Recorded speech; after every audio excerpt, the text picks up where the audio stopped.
Today, we are riding Mexico City's last remaining tram line, Tren Ligero, a surprising line with short trains connecting popular destinations.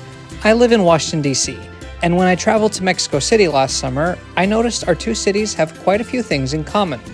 Both are a federal district, not a state, serving as the capital of their respective countries. Both have expansive metro systems that were planned and built in the 60s and 70s. Both capitals also used to have large streetcar networks that were almost entirely ripped out, but both have one modern tram line today. But this is where we come across a difference. DC's modern streetcar has nothing to do with the old trolley network. It is a new line that was built decades after the old system shut down. Mexico City's modern light rail is a direct descendant of its old trolley network.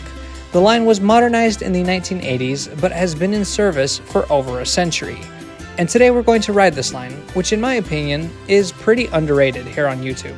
This is Tren Ligero, Mexico City's light train. We arrived into Mexico City on an intercity bus, which we boarded in Toluca. That was quite the experience. We arrived at the southern bus station, which is right next to the Tasqueña metro station. Hey everybody, welcome to a brand new Trains Are Awesome video. I'm Tom, I'm in Mexico City, specifically at the Tasqueña metro station. Right here you can get on Metro Line 2. We're right next to the southern bus terminal, which is actually where we just came from. But today I want to focus on the Tren Ligero, which also departs from Tasqueña station. Tren Ligero means light train, and this is Mexico City's light rail system. Well, system is just one line, but let's go check it out. One of my favorite things about Mexico City Transit are all the markets that you will find in every station. It makes taking the train a very lively experience. From a bird's eye view, the metro platforms and the light rail platforms are right next to each other. Except, as a passenger, you will have to walk through some hallways to get there, which is pretty standard here in Mexico City. A ride on Tren Ligero costs 3 pesos, making it one of the cheapest modes of transportation in the city. You can pay using the integrated mobility card, the same card you use for the metro and buses. Then, you walk to the platform on the right. Tasqueña Station has 2 platforms. One is for customers getting off the train only, and the other is for people boarding the train.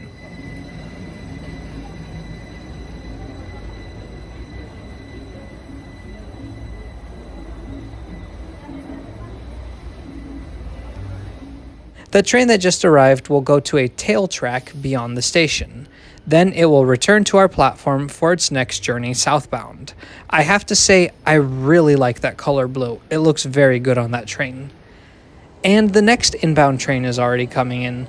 This is a TE-12, built by Bombardier and Siemens in 2014. We are getting on a TE-6, built in 2008.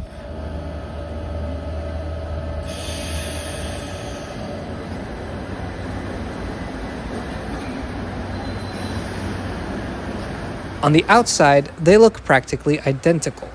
Both have a top speed of 80 kilometers per hour or 50 miles per hour, though they normally travel slower.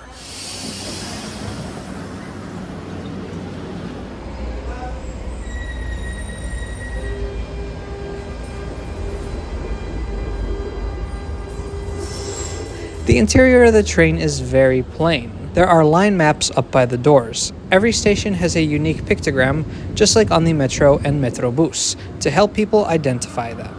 Tren Ligero runs for a distance of 13 kilometers or 8 miles, with 18 stations in total. It is operated by STE, the same agency that runs the trolley buses and the cable cars. The southern terminus is Xochimilco, an area famous for its canals filled with colorful boats. The canals of Xochimilco are also one of the only places where the critically endangered axolotl still lives. Sadly, we didn't have time to go all the way down there. We will be riding about halfway to Estadio Azteca station. Our train runs in the median of Calzada de Tlalpan, separated from car traffic. In some ways, Tren Ligero runs as an extension of Metro Line 2. But this line is actually much older than the metro, sort of. Trams started running in Mexico City starting in the 1850s, with a network that quickly grew to serve all parts of the city. In the city center, they were pulled by horses, and in the outskirts, they were either steam or gas-powered. But in the 1900s, service was converted to electric. This line down the middle of Calzada de Tlalpan, which we are on today, was part of that tram network. It opened in 1910, and it was fairly unique because the tracks were laid in a wide median rather than in the street. In 1947, the President of Mexico created STE to run the tram network. Over the years, STE began replacing trams with trolleybuses. The city focused on widening the roads and building metro lines, and slowly but surely, the tram lines closed, until the last one was ripped up in 1979. Except the Xochimilco line. Because it was separated from car traffic, it remained useful and popular. So instead of closing it, in the 1980s, they fully renovated the line. It was upgraded to become a light rail, with new trains and larger, improved stations. Rather than just a stop along the road, the stations now had platforms and concourses that made you pay your fare before you entered, and the trolley wire was replaced with overhead catenary. The new light rail service began in 1988.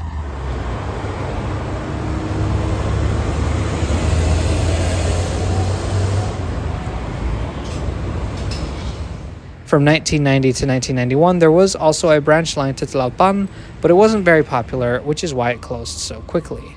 So we've made it to Estadio Azteca Station. I think this is as far south as we'll go today, but there's a light rail yard over here, bus interchange, big stadium. So the train that we just rode is one of the older series of trains. Now we're gonna wait and try to catch one of the newer trains. Those were built by Chinese company CRRC, and I just wanna see how they compare to the older trains.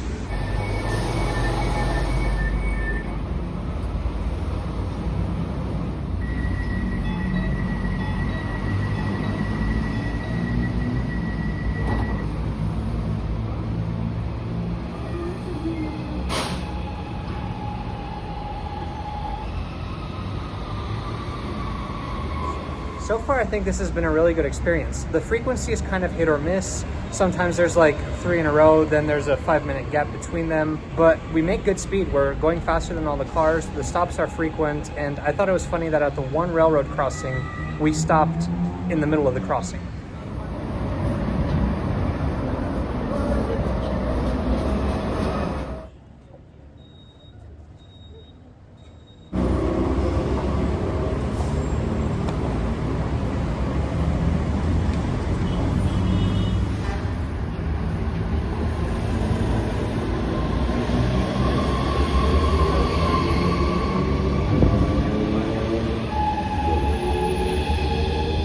The new cars were ordered from Chinese company CRRC in 2022, and they entered service in 2024.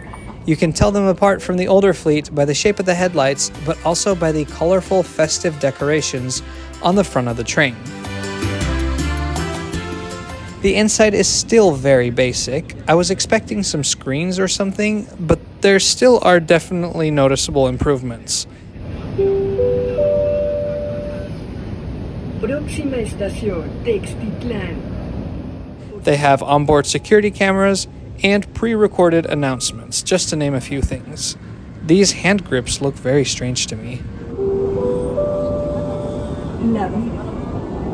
Apertura de puertas, lado izquierdo.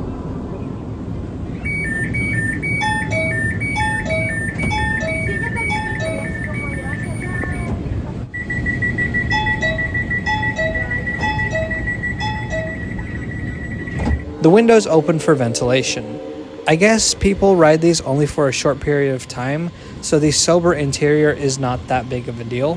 Fun fact, all the new cars have a unique name. Our train, number 47, is called Francisco. Soon we arrive back at Tasca Station. Overall, I think Tren Ligero is good at what it does, acting as a feeder system for the metro. The stations are pleasant, the trains have all the basic necessities, and it looks like it's a very well-used service. Our train was crowded in both directions. The trains, however, are really small, so of course this would not be a good substitute for the metro, but it works well supplementing the metro. And I have to say it again, the blue color of the trains just looks so good.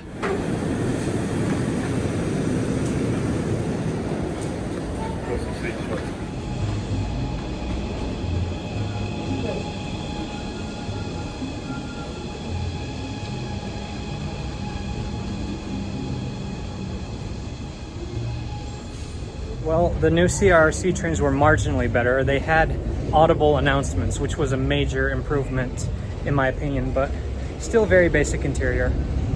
Now at the beginning of the video, I talked about Washington, D.C. and its old streetcar network. Consider this a little preview of what's to come. I am about to release the biggest video that I have ever made to date, all about DC's old trolleys. I have traveled all over the city documenting as many remnants of this former network as I could, and you will not want to miss it. Make sure you don't by subscribing to Trains Are Awesome today. Thank you so much for watching this video. We'll see you next time.